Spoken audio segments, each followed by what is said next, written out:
नमस्कार मित्रांनो, आजच्या या व्हिडिओमध्ये आपण TRTIची पोलीस भरती आणि STI PSI आणि ASOसाठी जी CET एक्झाम झालेली होती, तर त्याची जी रिस्पॉन्स शीट आहे तर ती या ठिकाणी अवेलेबल झालेली आहे। तर ती रिस्पॉन्स शीट आपण कशा पद्धतीने चेकआउट करायचं आहे आणि ऑब्जेक्शन आपल्याला जर घ्यायचं असेल तर त्याचं आपण जी डिटेल आहे तर ती संपूर्ण माहिती आपण या व्हिडिओमध्ये पाहणार आहे। तर व्हिडिओ नक्की शेवटपर्यंत बघा आणि चॅनलवर नवीन असेल तर चॅनलला सबस्क्राईब करा।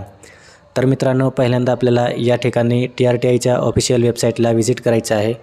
जसे आपण व्हिजिट करू, आपल्याला या ठिकाणी ऑनलाईन अर्ज दिलेला आहे। ऑनलाईन अर्ज या ऑप्शनवरती सिम्पली क्लिक करायचं आहे। जसे आपण ऑनलाईन अर्ज या ऑप्शनवरती क्लिक करू, आपल्याला या ठिकाणी अशा पद्धतीचा इंटरफेस आहे तर तो पाहायला मिळणार आहे।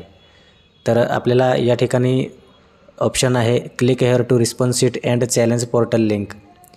तर सिम्पली आपल्याला या लिंकवरती क्लिक करायचं आहे। जसे आपण या लिंकवरती क्लिक करू, आपल्याला अशा प्रकारचा इंटरफेस येईल। तर आपल्याला सिम्पली या ठिकाणी लॉग इन करायचं आहे। ईमेल ID आणि पासवर्ड एंटर करू, आपल्याला या ठिकाणी अशा पद्धतीचा इंटरफेस पाहायला मिळणार आहे। तर या ठिकाणी ॲप्लिकेशन ID दिसेल आणि स्कीम नेम दिसेल।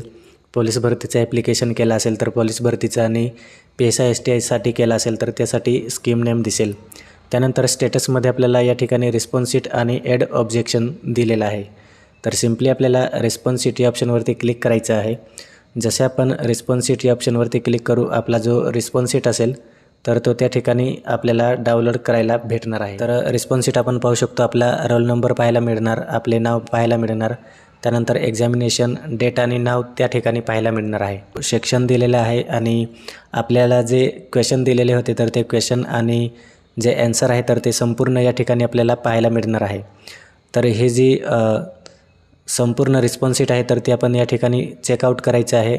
आणि जर आपल्याला काही ऑब्जेक्शन घ्यायचं असेल तर ऑब्जेक्शन घेण्यासाठी आपल्याला सिम्पली ॲड ऑब्जेक्शनचा जो ऑप्शन दिलेला आहे तर त्यावरती सिम्पली आपल्याला क्लिक करायचं आहे। जसे आपण ॲड ऑब्जेक्शन या ऑप्शनवरती क्लिक करू, आपल्याला ऑब्जेक्शन इन्फॉर्मेशन दिसणार आहे, आपला रोल नंबर, आपले नाव आणि डेट एक्झाम मिळणार आहे आणि शिफ्ट पहिली किंवा दुसरी होती तर ते आपल्याला पाहायला मिळणार आहे। आणि त्यानंतर आपल्याला या ठिकाणी प्रश्न ID जे आहे तर ते आपल्याला जो प्रश्नपत्रिका आपल्याला रिस्पॉन्स शीट दिलेली आहे तर त्यांच्यात आपल्याला क्वेश्चन ID दिलेली असणार, तर ती क्वेश्चन ID आपल्याला या ठिकाणी सिलेक्ट करायचं आहे। जसे की आपल्याला या ठिकाणी नंबर दिलेला आहे तर त्या पद्धतीने आपल्याला त्या ठिकाणी सिलेक्ट करायचं आहे। त्यानंतर टाईप ऑफ ऑब्जेक्शन दिलेलं आहे, तर ऑब्जेक्शन आपल्याला कशासाठी घ्यायचं आहे तर ते आपल्याला ऑल ऑप्शन आर इनकरेक्ट की गिवन आन्सर इज रॉंग।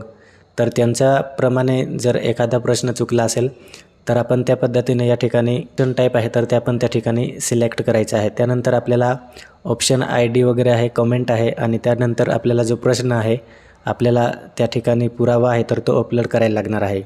आणि त्यानंतर फायनली आपल्याला ॲड ऑब्जेक्शन या ऑप्शनवरती क्लिक करून जे ऑब्जेक्शन आहे तर ते त्या ठिकाणी आपल्याला सबमिट करायचं आहे। तर अशा पद्धतीने आपण जी रिस्पॉन्स शीट आहे तर ती त्या ठिकाणी डाउनलोड करू शकतो आणि ऑब्जेक्शन आपल्याला जर घ्यायचं असेल तर ते ऑब्जेक्शन आपण त्या ठिकाणी घेऊ शकतो।